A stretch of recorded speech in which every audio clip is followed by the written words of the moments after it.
I am currently inside one of the nicest recording studios in Westchester as a part of my mission to talk to 914 people in the 914. Today I'm here to speak with the studio director of Mercy College's studio in Dobbs Ferry, Sam Stauff. We talk about all the great sessions and major label artists that they record right here, his own projects in music, and we even mention our upcoming live stream with 2 local bands that'll be right here February 20th. So let's check out this studio and get into an awesome conversation.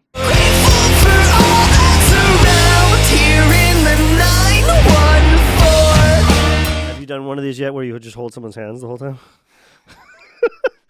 Let's talk about this studio.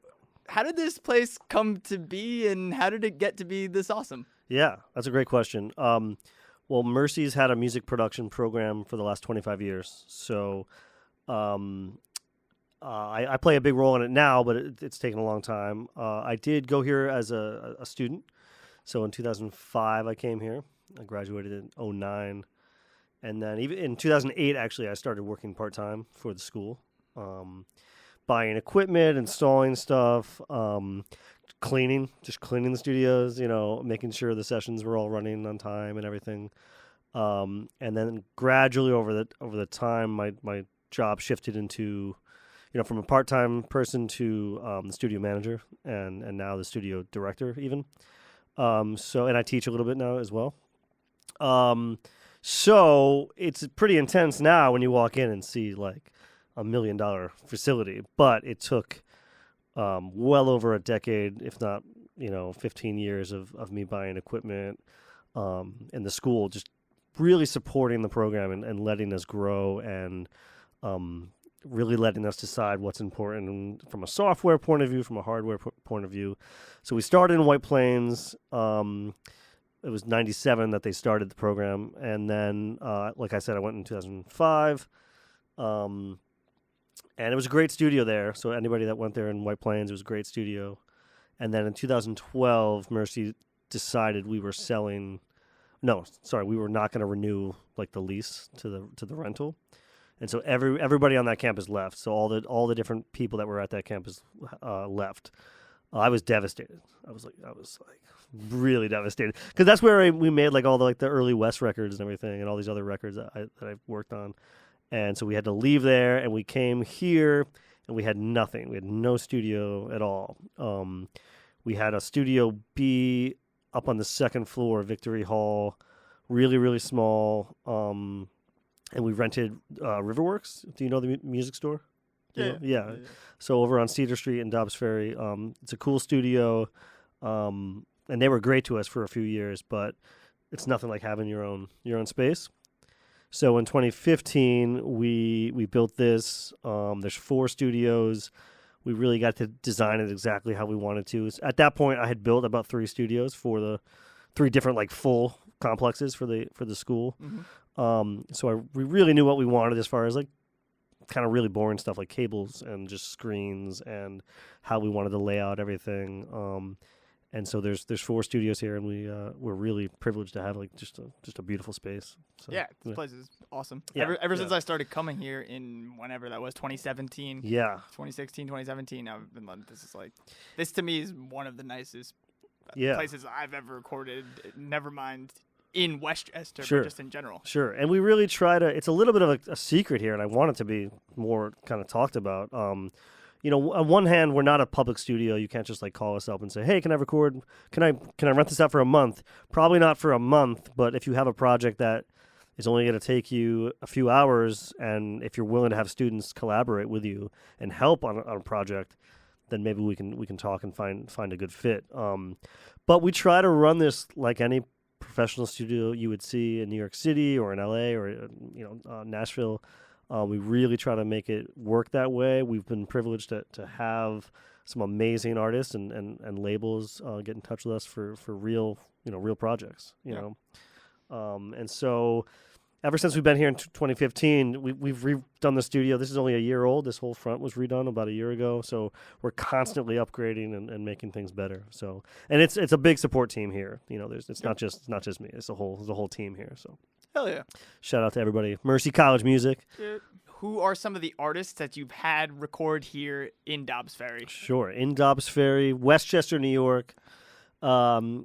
Well, we did the last Blue Oyster Cult album here, which was like amazing to be a part of that. So yeah, they kind of entrusted us to do the rhythm section of the album, drums, bass, guitars.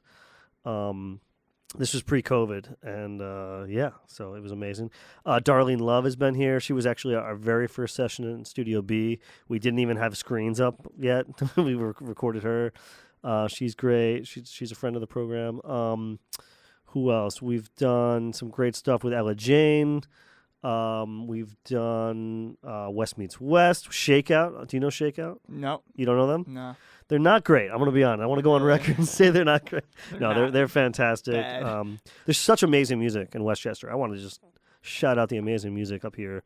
I play with a lot of great musicians, but and you do too. Just there's some amazing music up here. So agreed. There kind of always has been, and it's always kind of come in waves over the years. But there's always been like not only great music in Westchester, but I feel like a really diverse scene of music in Westchester. Like when it comes to either bands, solo artists, hip hop artists, whatever it may be, everyone really does sound unique. Every time I play a show in Westchester, it's like you'll have a metal band play right before a rapper, and then the show ends with like, a pop punk band or an indie rock band or an instrumental post rock band or whatever. Yeah, that's what I love about playing. I mean, I'm from the New Haven music scene, right? I can shout out my own music for a second, but like I'm from Connecticut's music scene, and I came here for college. So all through like high school and early college, I was playing music in Connecticut. That's such an amazing scene there. But then coming here, everybody was just so open and welcoming. And the bands are so different. It was indie rock and pop punk and metal, hip hop, and then like people were letting like this post rock band play with them too. You know what I mean? Yeah. So as much as like Wess Meets West is from New Haven, we've done all our records in Westchester. You know what I mean? We say we're from New Haven, and we are because a lot of us are from there. But Westchester is just equally as much our home. We've made all our records here and all that. Do a quick plug of all of your musical projects. So when you're 35, everyone loves hearing, "Hey, I play in 3 bands, and I'm 35. It's sick. Hey, want to come see my band play?" It's great. Sell you tickets. Yeah, I gotta sell you tickets. Can you buy these tickets, please? Wess Meets West. It's been a band for like 15 years, so it's been a project with ups and downs, and we have an album coming out this year. We're going to the UK this year to play. We just sold out to Planetarium in Yonkers for the second time, the Hudson River Museum. So we had a great show there. Playing Under the Stars. Under the Stars in the Planetarium. It's insane. It's insane. The city of Yonkers. It's beautiful though. My car window got smashed there. It was cool. That sounds like Yonkers. Yeah. And everyone was like, everyone was like surprised at how I wasn't that mad, but because like, well, what am I going to do? Like, get really mad at like, I'm going to find I'm not going to find anybody that like did that. Wess Meets West is a really cool project. I make some solo stuff under the name Eager Sales, which is kind of just for fun. And then Wide Waters is that new. Shit is lit. I'm really excited about it. We just dropped our first single for a new record coming out in June, and that's with Justin Crass. He's in Wess Meets West as well. And then Dave Brooks, he's been a part of the Westchester music scene for a while too. Took a few years off, but now he's back with us doing that. So hell yeah. Yeah, the new song is rad, and everyone should go listen to it. Yeah, so Wide Waters, I'm very, very excited for that. Yes, sir. And we actually, let's plug this while we're here. On the 20th of February, we'll be here in this studio, Shake Out Wide Waters, live streamed right to the World Wide Web. Very exciting. 914.com. It's going to be awesome. Let's talk about some of the work you've done with 107.1 The Peak, which is the local radio station here in Westchester, New York's backyard, as they may say. We're in New York's backyard, and The Peak, 107.1. Gotta. If you don't listen to the radio, listen to them. They play a really cool mix of rock stuff and classic rock, but more modern stuff as well. And so we have been really privileged and honored to do their peak performances. So since 2015, we've done all their peak performances. We'll do them here, or some of them we've done over on the beach in Rye at the Barley Beach House. So let's see, who have we done? We've done the Struts, LP, Band of Horses, the Alternate Roots, Chris Robinson Brotherhood, Dispatch, Middle Kids, Borns, The Record Company, Leon Bridges, who's one of my favorites, was here. Leon Bridges. We did Ben Gibbard, Black Pumas, the Marias, Alt J, Airborne Toxic event. Soccer Mommy was just here over the summer. So the list goes on and on. I mean, it's like, and these are like Grammy-winning artists. These are amazing artists coming either to the Mercy College studios or somewhere on location. And the best part is students get to help and get really good credits underneath their, when they're learning. So they get to work with these amazing, big label artists, and then we get to record it and do video and audio, and it goes on YouTube. It goes on the Peaks radio station, obviously. Yeah. And so the collaboration with them has been absolutely amazing, and I hope it continues to, forever. No, it's definitely cool. And to clarify for anyone who might just be hearing about this, it's basically the artist comes in, they play a few songs live, and there's video, there's audio. You can watch the videos. You can actually go right on the 914.com and watch the videos. But yeah, these major label artists come into this studio in Westchester and record live music, and it's pretty awesome. Yeah, no, it's amazing. And they've always been doing the peak performances in Westchester. They did it in Mamaroneck for a while before we started doing them here. So yeah, it's fantastic. Name 3 of your favorite spots in Westchester. 3 of my favorite spots in Westchester. Well, Mercy College, number 1. No. Yeah. We're here. Mercy. Obviously, I probably do spend the most time here. So I'll add Mercy to that list. I mean, this is a home away from home. I love this place so much. It's obviously is the college supports us so much here, but we're able to hopefully support the community as well and other music going on here. We throw concerts, we do open mics, we do as much as we have these big artists come in that are amazing. We do so many of artists' first session ever.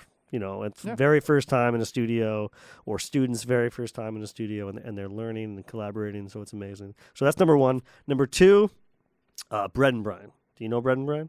Hastings. Hastings. So I live in Hastings with my beautiful wife and child. Bread and Brine's the spot. We were there, I think, 2 nights ago. Hey, I've been there one time. Yeah. Super good.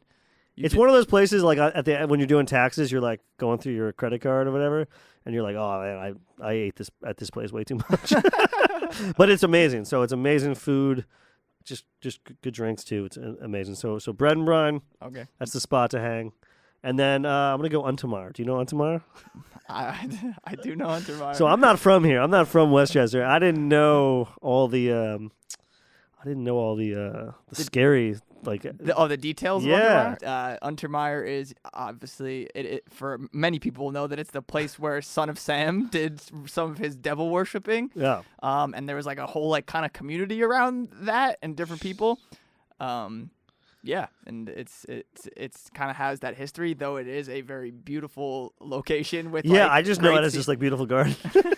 But yeah, I know that I've read some of the history and I've seen like some of the old photos and stuff. But the aqueduct, walking up the aqueduct to that or something else is beautiful. Side note about Untermeyer Park, my dad actually was working one night and he stopped into one of these caves that is now boarded up. There's no longer there, but he peeked his head into one of these caves and he saw like lit candles and like devil worshippers and kind of just bugged out and ran out. And he saw people or just candles? He just saw the candles. That's maybe scarier, actually.